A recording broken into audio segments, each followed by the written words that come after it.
Good morning, Stacia. How are you?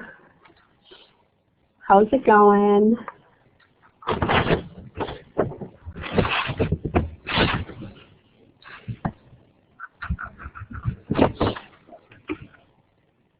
Good morning, Alexandria. Gosh, 2 days in a row. The new mic, I absolutely love it. I mean, I feel like I'm actually in some sort of a big studio. So, because it's just so large, it's about 3 inches in diameter, and approximately maybe about 8 or 9 inches in length. So it's kind of cool. My husband was making fun of me yesterday. He goes, "Holy cow! Look at that!" And then he said, "I needed one of those boomer things, that you can kind of hang your mic, and and I can kind of move it around as I'm working on the computer." And I thought, and I told him, I said, Amazon has it, and my birthday's coming up in May. Maybe he could, swing to that and help me out here. Does it sound too tinny? I need to know how you guys are hearing it. Does it sound like I'm in, because I'm still experimenting with it.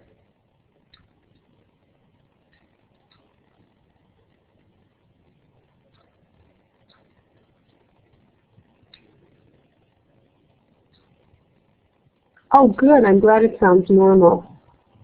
Very good. A little distant, because maybe, I know I turned down the volume, and that might be why.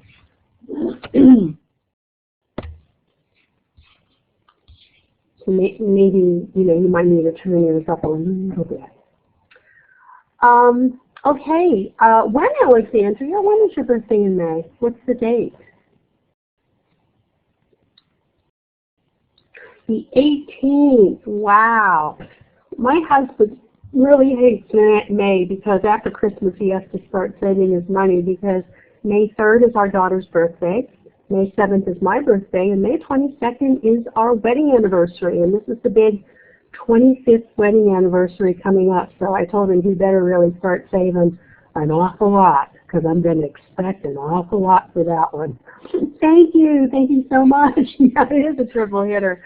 Of course it is. Of course, I could say the same for October and November. We've got about 4 birthdays with my husband and his 2 brothers, and his father too. So, it's October, November, and then December, and then May. So those are the big ones. So very cool. Well, today, I don't know if, for either of you, I don't know if I got to your papers yet or not. I am going to do audio on them, so I'm really unsure. Alex, did I give you any feedback on your paper yet, or Stacia? Okay, not yet for Alex, and not for, okay. I'm making my way through these. These take some time to get through. I was mentioning to the group last night, one of the biggest problems I'm seeing are people not following directions. I had somebody give a 8-paragraph essay, and again, that was not the directions. The big deal here is how to write succinctly and to the point, and not make everything that you're throwing in, everything including the kitchen sink, but to really hone in and make it succinct and not add a lot of tangents. I mean, to give you an idea, 2 things that came up, I think, from this reading, and it's not so much the grammar, and it's not so much the spelling, because we've got programs that, can really help with that.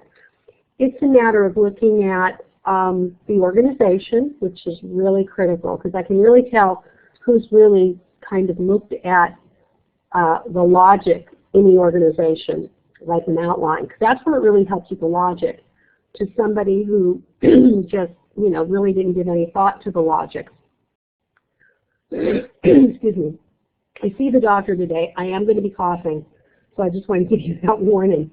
Hope I don't have bronchitis, but it's still in my throat, and for the life of me, my family's finally said, "Get yourself to a doctor." So I finally got the appointment today, so wish me luck. The thing I've noticed was logic was one, and the other part, certainly transitions and things that happen. For example, and I may have mentioned it last night, Alex, so forgive me. One of the ones was someone was talking about their dog. And let me just make it up. My dog, Meg, you know, is my favorite dog, da-da-da-da-da. And my dog, Meg, had puppies. And so then I got to have my dog, Peanuts.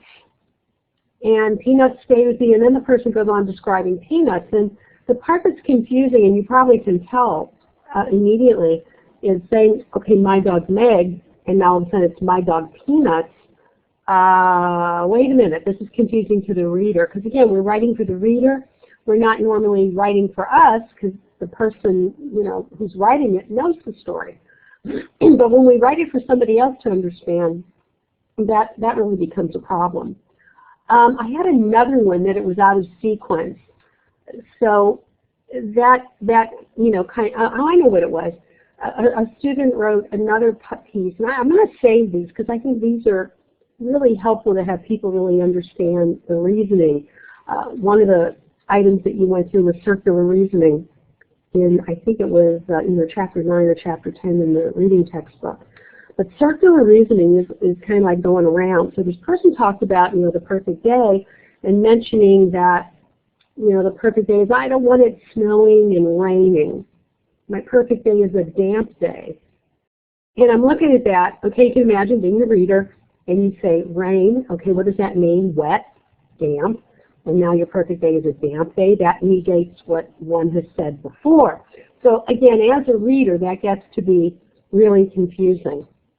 And that's one of the biggest things, I think, is, you know, it's not a matter of writing because one can write a lot, and writing a lot of words, it doesn't mean anything. I've given people who have written 3 and 4 pages D's and F's because they really didn't write cohesive, and they didn't really write it in a way that you know, was really going to you know, connect. So this is really critical, you know, in dealing with the writing. Hi, Nikki. Welcome.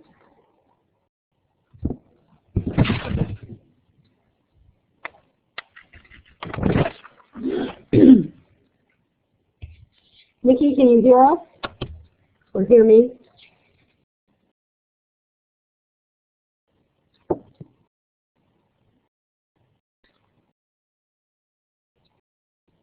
Nikki, can you hear? Let me send her an email.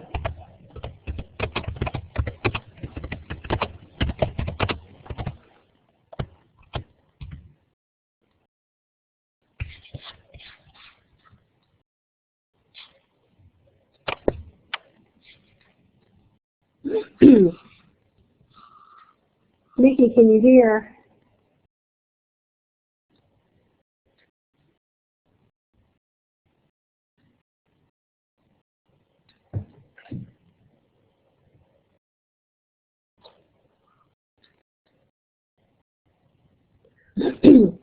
Okay.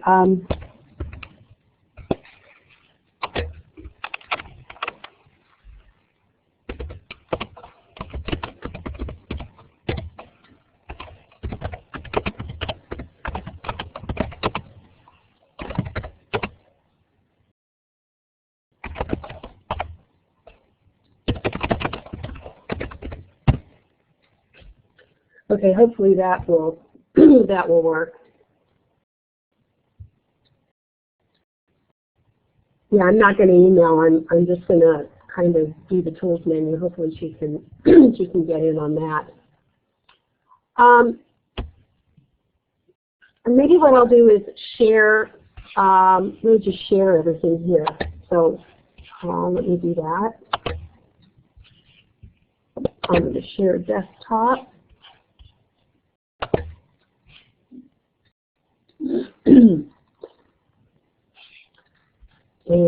then I can go up to here and show tools, audio, and it would be Audio Setup Wizard, and then that would work.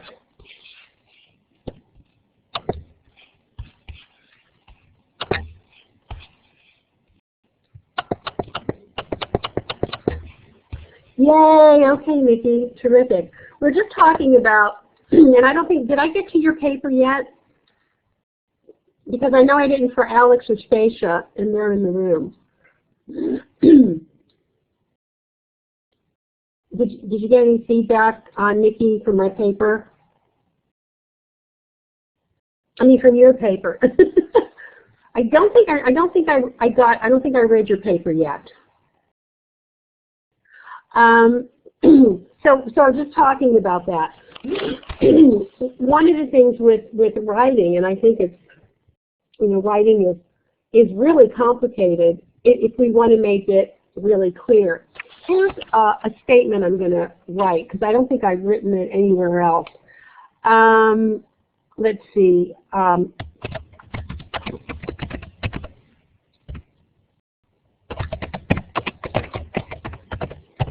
Okay, easy writing equals hard reading.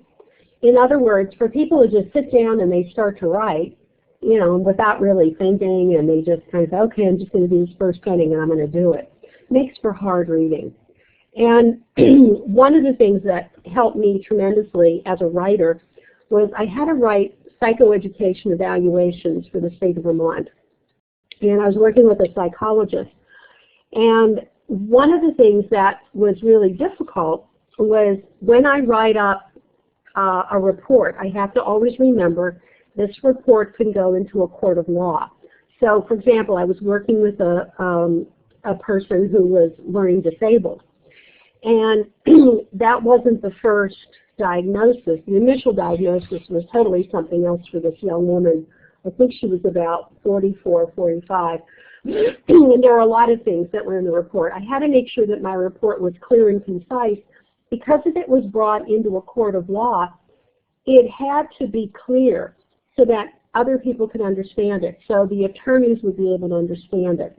I could not write an education speak, in other words, that it was just for other educators or psychologists or anything like that.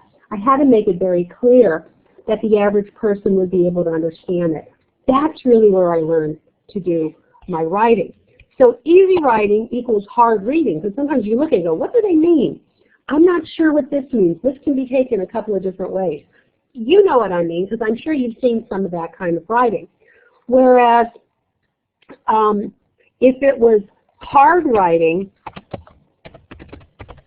in other words, we put a lot of emphasis and work in it,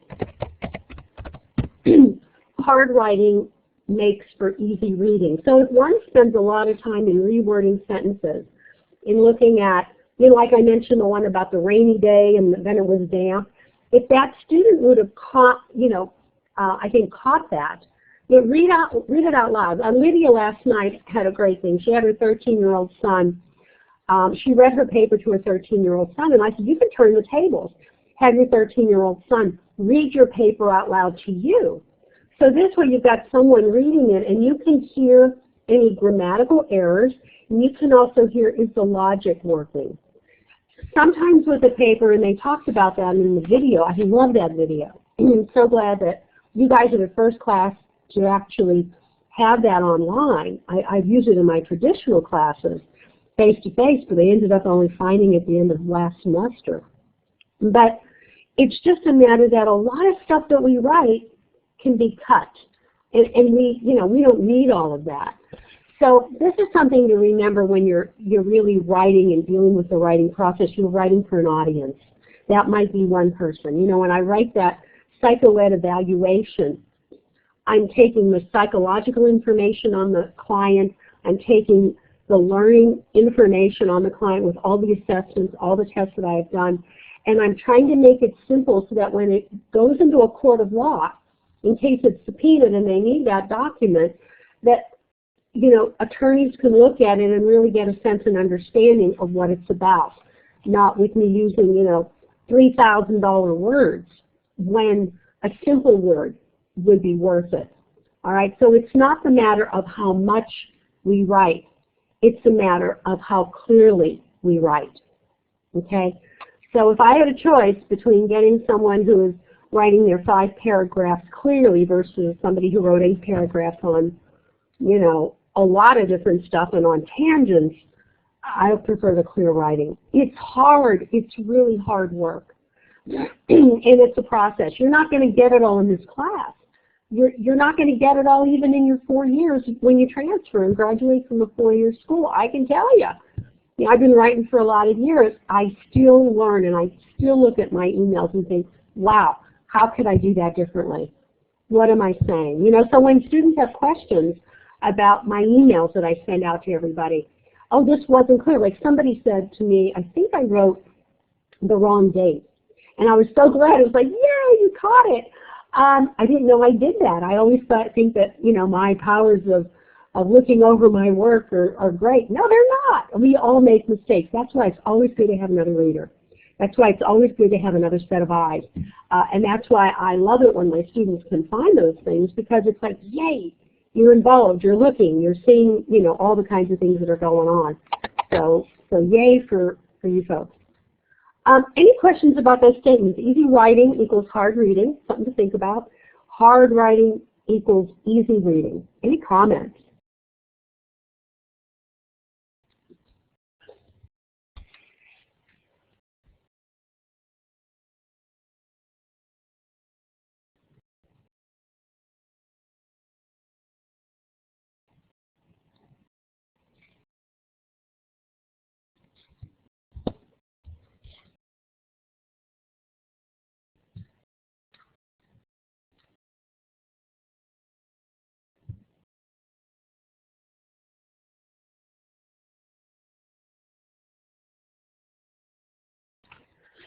Okay, so Alex writes, it makes sense because the more effort you put into your writing, the easier it is for your reader to read. Right.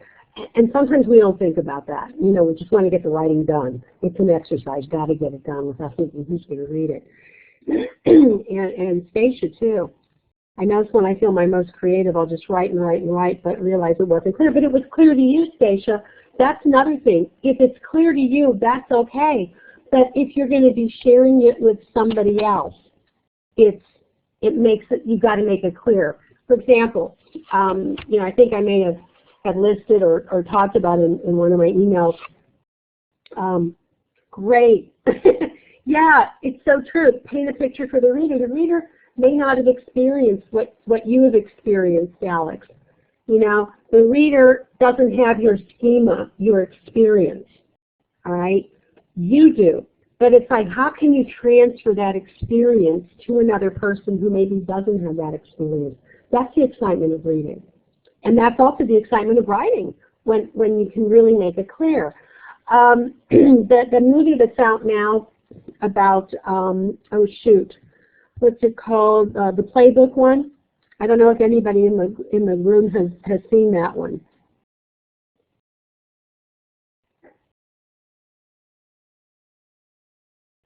Yes, thank you. Silver Linings Playbook, exactly. Now, that was written by a father who was the director for his son who has mental illness. And to look at that, you have to kind of figure out, all right, how is he going to get that connected? So you've got the screenplay. You've got that information in the screenplay. Then the actors interpret that screenplay based on the writing.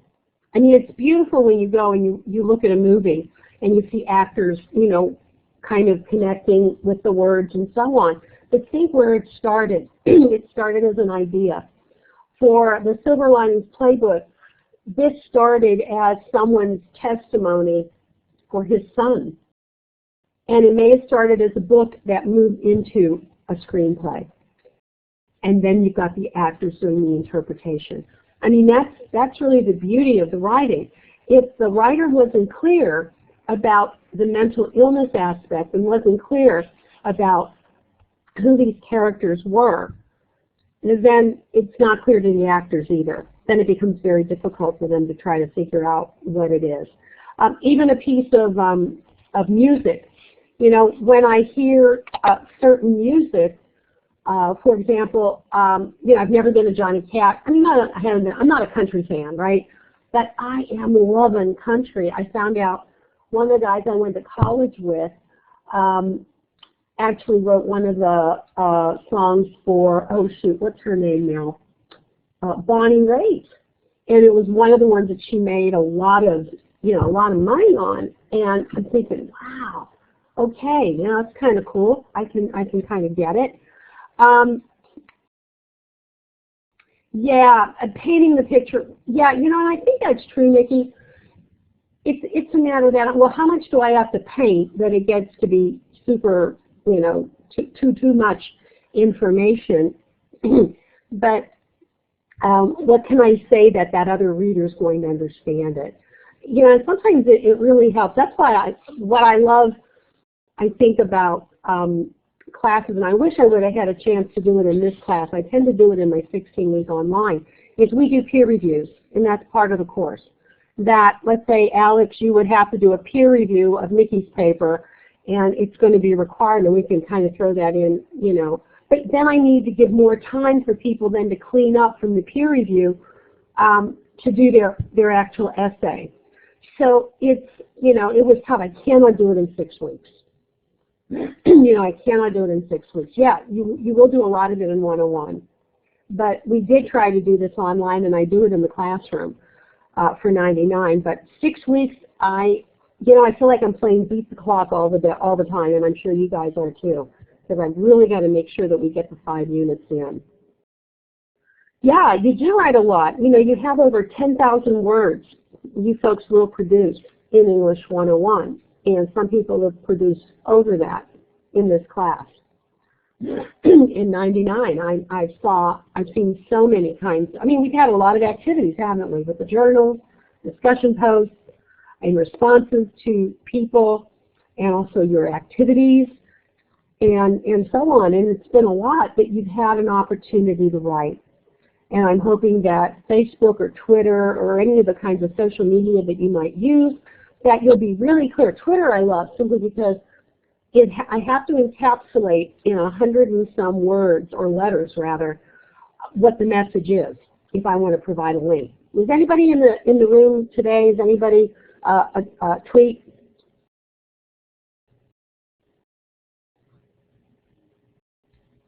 Oh, neat, Stacia. Okay.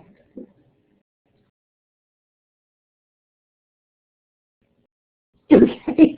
Yeah, well, Facebook, you can see it, Nikki, with Facebook. I mean, really organizing it succinctly. And we can always tell the people on Facebook, can't we, who aren't following, and they come up with something different, and they end up having, you know, a tangent. We can see that readily on there.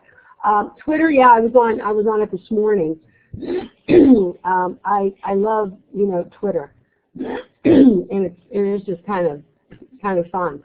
Look for me, guys, on Twitter, because I think I provided in the instruction, the instructor list.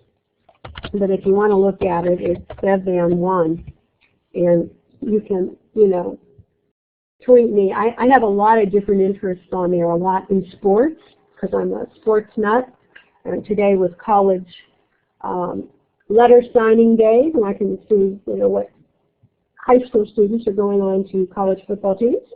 Yeah, I'm really a nerd when it comes to college. I have a lot of things in there that are instructional, a lot of things, people I follow who are, you know, in the area of online learning and things like that. So, you know, if you're interested, I mean, I follow other people too, you know, so, but it's a fun thing. And I'm not sure yet, you know, I'm going to a conference in Denver, I think in about 2 or 3 weeks, and I really like to do Twitter, you know, on the conference, and kind of see how that works.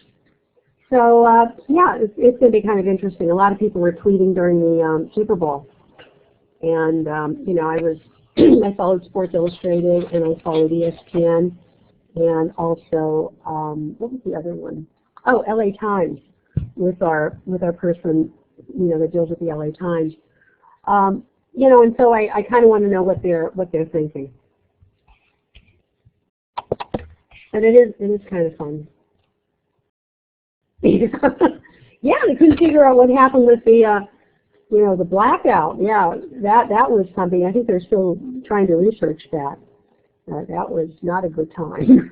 The tide was turned in favor of San Francisco, but the Ravens prevailed. So, any other questions you guys have? Today, as a matter of fact, 11:30 starts your exam 2, which is multiple choice online, and this covers chapters 7 through 10 in your Langen book. And I think there were some things in there too that dealt with rhetorical mode that were covered and were assigned in your writing textbook. So these are just going to be multiple choice questions. They should not be really difficult. And I'm trying to remember, I can't remember right off how many questions there are on that test. But it should go pretty rapidly. Anything else about the writing? So you three, today you're probably one of the last.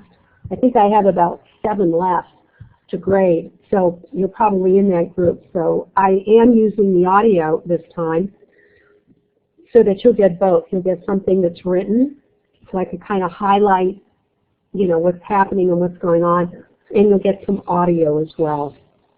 I just wish we had more time doing this. I'll be teaching this class in an 8-week segment for spring, and that'll happen right after,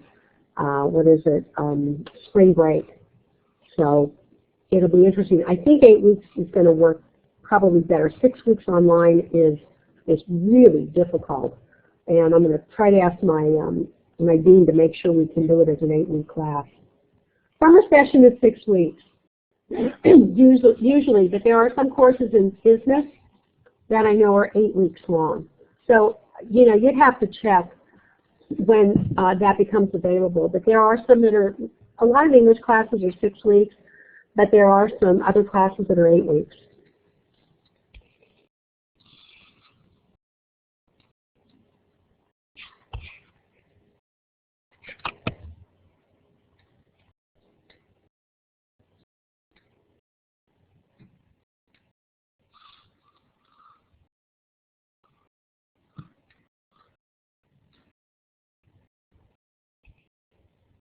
I see Stacia is writing, so I'll just give her a moment.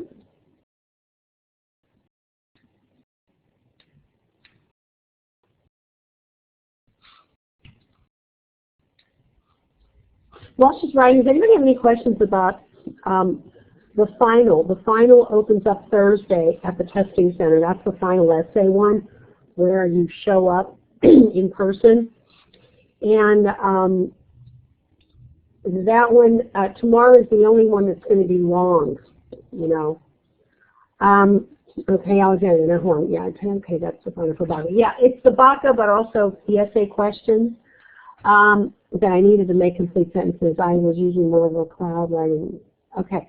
The problem, Stacia, with that is, I believe it was in reference to, and it may have been in reference to the thesis statement. A thesis statement is never written with 1 or 2 words. A thesis statement is always written as a complete sentence, just as the summary statement.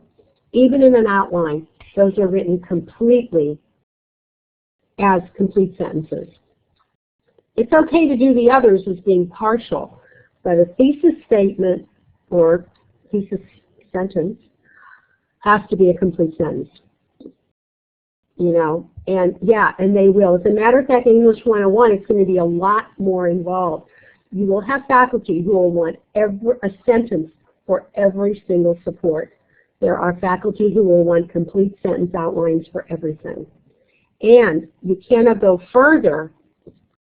You know, they'll look at it. You can't write further until they have approved the outline. So yeah, it's pretty unbelievable. The final outline, what's on that? Oh, the final online. Oh, I think that's listed in Module 6. At least it should be. That covers everything you've had. Everything in your reading book, everything in your writing book. So that's kind of, what that means. Yeah. So, and I can't remember, I think there are 60 multiple choice questions on that one. It goes relatively fast.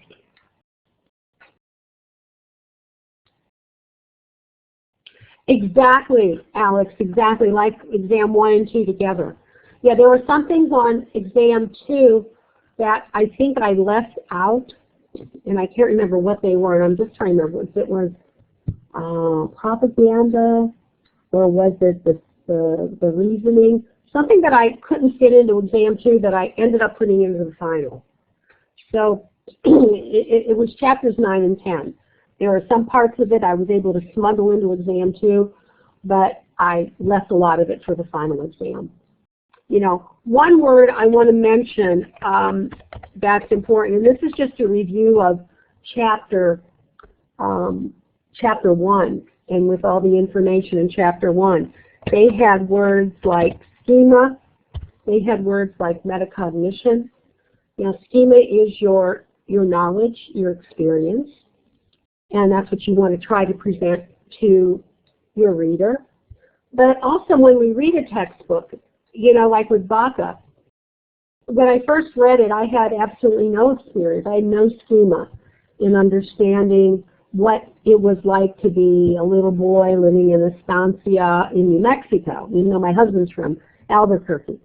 I didn't have that kind of connection. I have not been in prison. I have not had that kind of a family life, though, we can all say everybody comes from a dysfunctional family.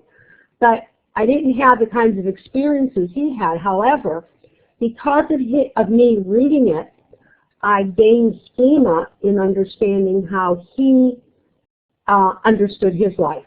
Okay? This is why reading is powerful. We might not have the same experience as someone, but when we read what the writer has shared with us, then we can kind of grasp and understand maybe where they're coming from. That's the beauty of reading a book. But also the beauty of writing a book. I mean, this was written by somebody who was absolutely illiterate at about age 18.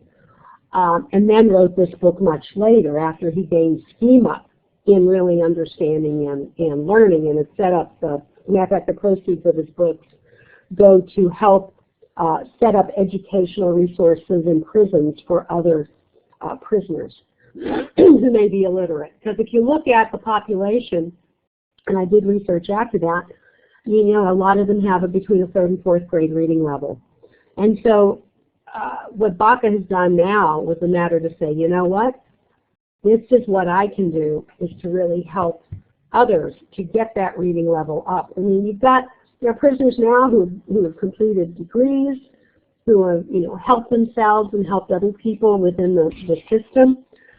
Education is really kind of a powerful thing.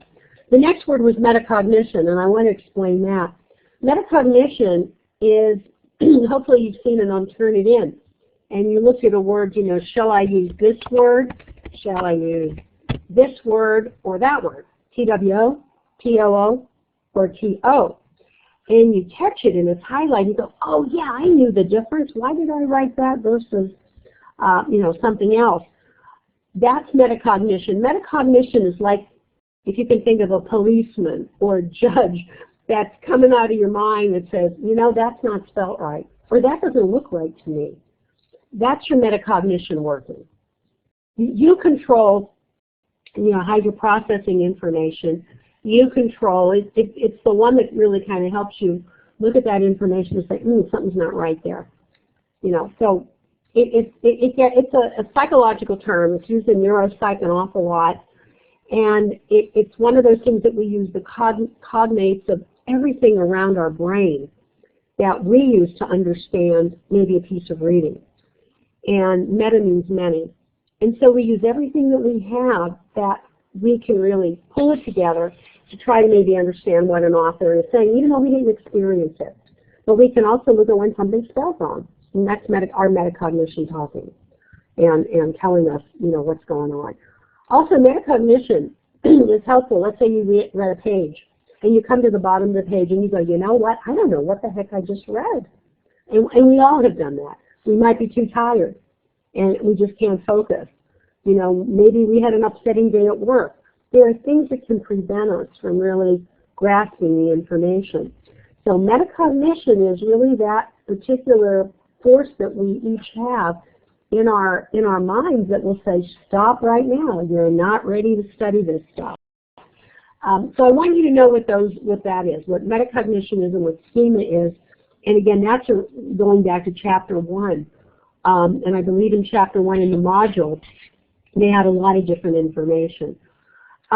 Stacia, were you the one, and I apologize because I get you because you both start with an S. You and, oh gosh, I can't remember her name now, but you're here.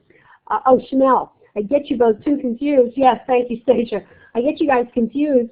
Were you the ones who went into the games and did the Jeopardy game? Was that you?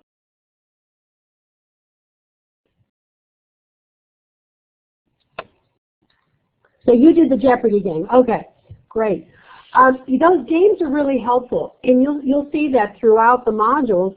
There were some games in there that any of you could just go over and review. Excuse me. There are things there that are really helpful, and some fun things that you can do. Some of the games were designed by my students in my traditional class. I require them to do, like we have the chapters, let's see, they're all called, I believe, like skills review. So let's say it was chapter 21 that was on fragments. I require my classes to do presentations in groups of 3. And what they need to do is not only get in front of the class and do a PowerPoint. The PowerPoint has to be not a lot of words. It must be more visual because that's what PowerPoints are. We don't want to do death by PowerPoint. But anything that they get, a handout, the PowerPoint presentation, has to be perfect. I mean, it has to be no spelling errors. And the other part is they must interact with the class, which means design a game of whatever it is that you learned in that chapter. Make one up and share that with the class and get us involved. It's really a lot of fun, and that's kind of the interesting part, but then I always post those online so that students in the traditional class, because I use Blackboard for my traditional classes, not as extensive as I have for you folks, but I find that, gaming is, I'm a gamer. I mean, I'm called, what's it called, a gaming professor. Gaming prof is my call name when I'm, I shouldn't tell you this, should I? Is my call name when I'm doing all sorts of different things online, and also we have Connect, and I play Connect a lot. I think gaming is a really good way to keep students involved, keep them active, but also guess what? It's reinforcement to really learn something and not use the old flashcards, which could be boring. So it's another way to do it. It's another way to do flashcards, another way to get that in the old memory bank. And so I really enjoy doing a variety of things. Good for you, Chanel. See, I mean, it's a different format, and you're right. And that's the thing that's so important, and why I like to really flip the classroom. That's kind of the new words that are used. Not same old, but just doing something a little bit different so that, students can be engaged. And in this kind of class online, the engagement is really up to the student. There's only so much I can do. And so much I can do by, meeting and having a 1 to 2 meetings per week in a short time. But for the most part, it's really up to you guys, and that's, I think, the beauty of it, that you can do it on your own time when you've got some time, but you still have, the deadlines and all those things that are a part of it as well. Yeah, so I hope you enjoy those, and I just wanted to make mention of those, that those might be fun things to do for your review for the final exam, the one that's online exam. Any questions about tomorrow or Thursday? Tomorrow's the long day for those of you who work. Just a reminder, long day at the testing center, which is located in the ED building. And they're going to be open. They open at 9 o'clock, and they'll be open, and they will collect the last exam at 7:45. So you've got to be seated by at least 5:45 to allow 2 hours to go over the exam. ED. And I think online I also, or in the discussion board, I recommended going to the Citters website. And in the Citters website, let me see if I can call up the Citters website here since I've got you all on here. I always have my Blackboard and my Citters one here. Let's see, I'm going to go to the testing center, so I'll click on AZ Index, which is great. Go to T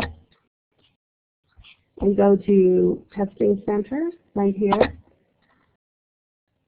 All right, so it gives all sorts of information, and I'm going to say, all right, where are you? And it gives us information. Where are you? It's not on there. Duh. Okay, I better, oh, here it is, duh. Located inside ED building, 2nd floor. So that's where it's located.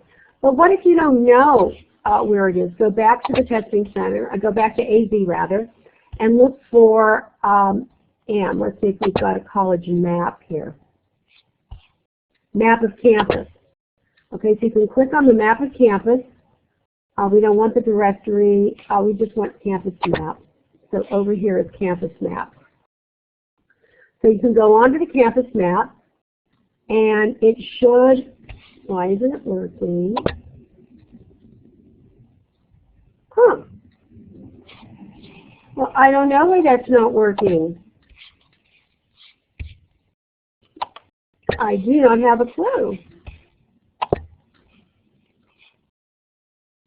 Well, anyway,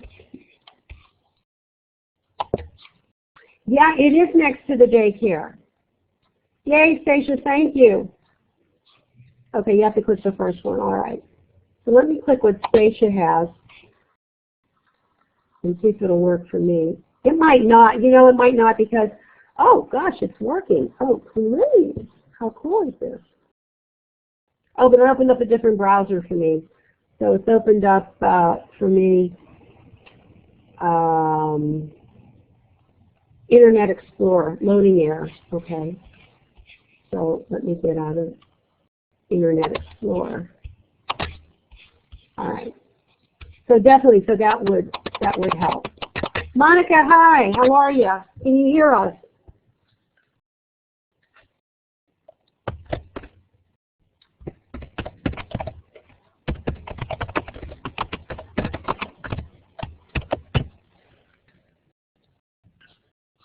Monica, can you hear me? Yay! Welcome, welcome. So anyway, so now you know where it is, guys, and thank you, Stacia, for giving us the information. And we can always go back here. Now, for you guys, if you want to save any of this information, you can go just right here to save, and you can save the whole chat, and click on that, and it would, you know, it'll save.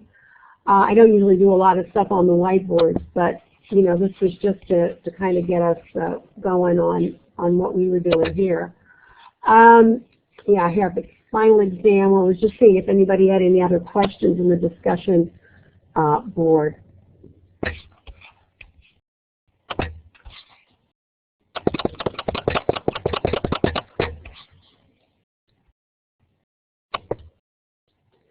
Oh, you mean take the notes to the exam tomorrow or on the bus exam? You can take any notes. It's open book, open notes, okay? So for that, you can take your notes with you. You know, but once you start, you can take your notes, take your book. Remember, because we can't have the downloaded one, so borrow a book or get it from the library. And, you know, but yeah, definitely, because I'm really not interested in, I guess, anybody memorizing the information. I can't remember. Alex, do you remember last night what the example was that we used? Oh, I remember what it was. Let me share that with this group. Or maybe I can say,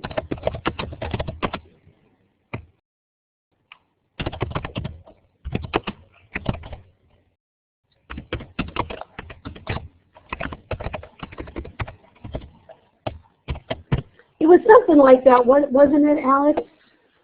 Or maybe it was how his parents were dysfunctional or something like that. But this is a kind of a question similar to what I asked everybody last night.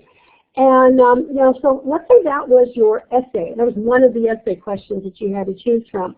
The very first thing you would do, because it's an essay question, is you look at the question you're asked, and this holds for any class you might be in.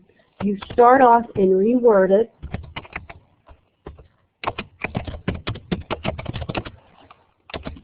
And let me, I'm typing now.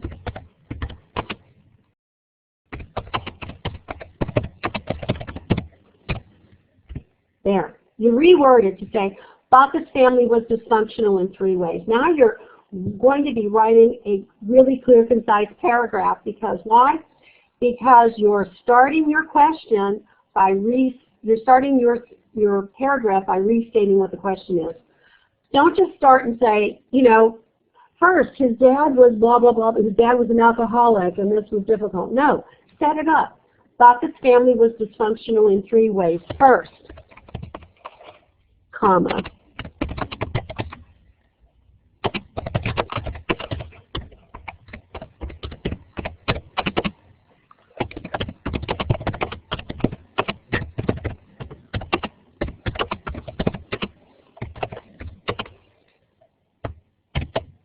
Okay, gives you an idea. First, his dad was an alcoholic. This can be seen on page 238. And then give whatever example that you can use to support that.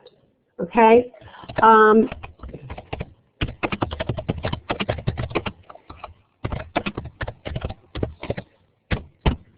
Second, Baca was an enabler. What can you say? You can talk about this in a lot of ways. He was an enabler in that he took care of his dad. You know, when his dad got sick and everything, and Baca was there to help his dad, he's enabling the alcoholism. I mean, we can kind of look at that. What else can we say with an enabler? With Teresa, the guys are saying, hey, you know, aren't you upset, Baca? She's out there messing around with your best friend. He goes, it's okay. That's all right. That's the way she is. I mean, there's so much in his own ego that's probably just trampled down. So somehow, I'm just throwing these out. I mean, you could write anything as far as your 3, as long as you can support it. So then maybe this would be, you know, for that one, I would provide an example. You know, how about if I spell it right? You know, I would provide an example about how he was an enabler. And then finally, I can say, finally,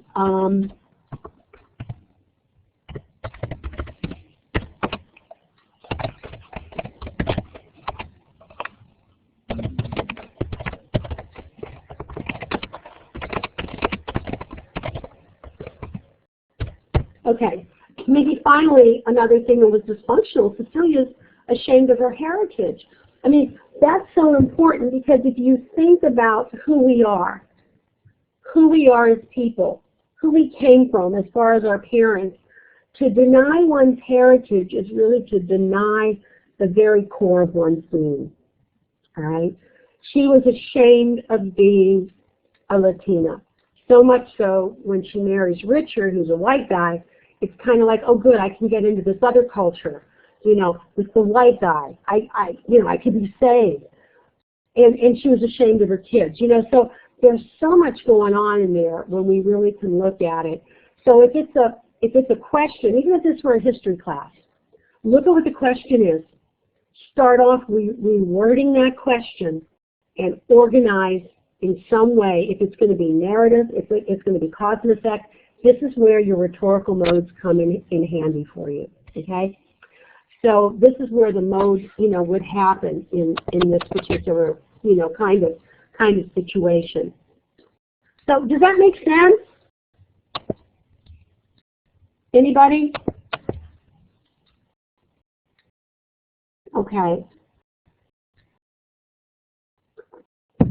I hope it's helpful because in this way, when you guys, not only in English 101, because there you're going to have essay question, I call it an essay question, it's really going to be like a paragraph or 2. Because you don't have that kind of time, all right, because it's open book, open notes, but you really won't have time. You want to write something really coherent, really to the point, really going into that question. I have a rubric on how to grade these questions. And somebody asked last night, they said, well, when are you going to have them done? I pick them up, let's say your last time is Tuesday. I think it closes at Tuesday at 4:45. I'm not going to pick them up till early Wednesday morning. So I will have them in my hands probably about 9 o'clock Wednesday morning. I will grade them Wednesday and Thursday. Hopefully they'll be done, and then you can look at whatever your final grade will be like that Friday. They should be posted by Friday. I'm hoping, because I've got a rubric on it. It's going to be a lot easier than, some of the, because I'm trying to provide feedback right now with these 5-paragraph essays. It's taking me a lot longer, and I want to make sure that I spend time doing it. I want to make sure you're getting what you pay for, okay? All right. Anything else? We just, we're down to our last 9 minutes. Does anybody have any questions they want to throw out? Anything you're unsure of? I mean, we're down to the wire here. Last discussion post on Saturday and last extra credit on Saturday. Both due at 9 p.m. Last journal due on Sunday. I mean, this is it, guys. Anything. I hope you all feel prepared. I feel you're prepared.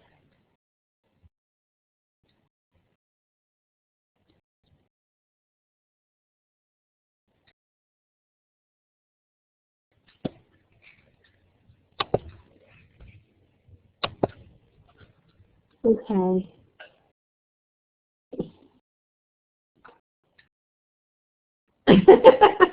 I don't know if that's a good thing or not, Stacia. You always, you've kept me busy all semester with your questions, which I love, by the way. Never stop asking questions. I think it's just, terrific. I see Monica is still typing away.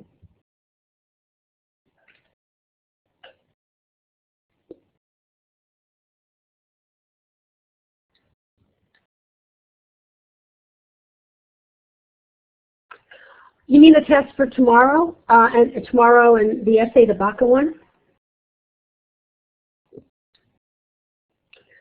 The Baca one, and I can't remember, because gosh, I sent these before Christmas. I was all prepared for you guys.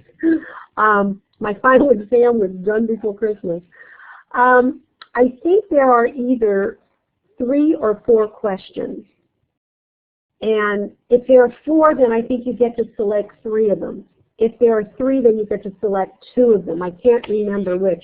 You get to choose which questions you want to respond to. I think the best thing, just like if you're taking an essay exam in any course, you always go to the one, and this is a strategy. Answer the one. You don't have to answer the first one. Always answer the one that is the one you know the most about. Okay? So you want to get the most possible points for what you know. Then go back and you'll have time, and you'll finish that in no time. Then go back and, deal with the other ones so that you can spend time on it. On the discussion post, are we writing 1 or 2 about the course and responding to others correct? I can't remember what that says. Let me get back. Good question, but let me get back to discussion board. Let me just, now that I've got it, I'm sharing my discussion board with you.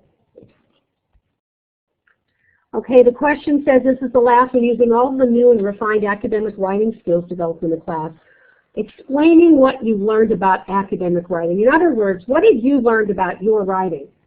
What have you learned particularly? This is about you and the post. You've done it on the post. You've used the rubrics, you've got feedback. What did you gain based on this experience? That's what I want. It takes, it almost takes a lot of reflection to think about that, because it's not so much the course, because it's all about you. I want you to know this whole class has really been about you, and that's the most important thing, Alex. So what you're going to do here, you're really going to respond to what you've grasped. Where are you going? What have you learned? Maybe you've learned to be more organized in your writing. Maybe you've learned that, I don't have to use those $5,000 words. I can use something that's simpler, because again, it's concise. it's brevity. It's a matter of getting what you feel, what you can take from this and run with it for 101. Okay. Let's see. Oh, by the way, Monica, I am so shocked you know Lori. Lori is one of our dear friends. Monica and I have been emailing each other, and we have a similar friend that we know, and I was just really tickled to read about that. So really enjoyed that. Monica, I can probably share. Monica works at JPL. And Lori has been a longtime friend of mine for a while, and we've been just kind of sharing our thoughts about this special lady. So yeah, so that's really kind of sweet. Okay, anybody, anything? Let me start at the tippy top then. Alex, are you all set? Are you good, Alex?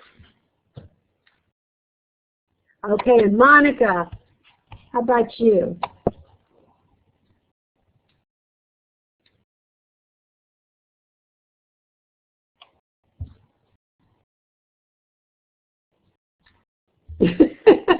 Okay, and that's a good thing. Nikki, how are you? How are things? Any questions you have right now that I can answer? Our last online class is going to be Tuesday. So,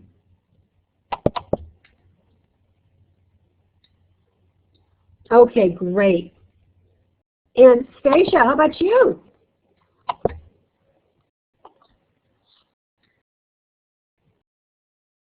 Okay, great to hear it. And you all know you can always email me anytime, not a problem. And I wish you guys, really success. I may or may not. I'm thinking about maybe I should cancel the online office hour on Tuesday. I don't know. I don't know who'd be interested. We did have about 7 people yesterday, but okay. All right, Alex. I'll leave it going.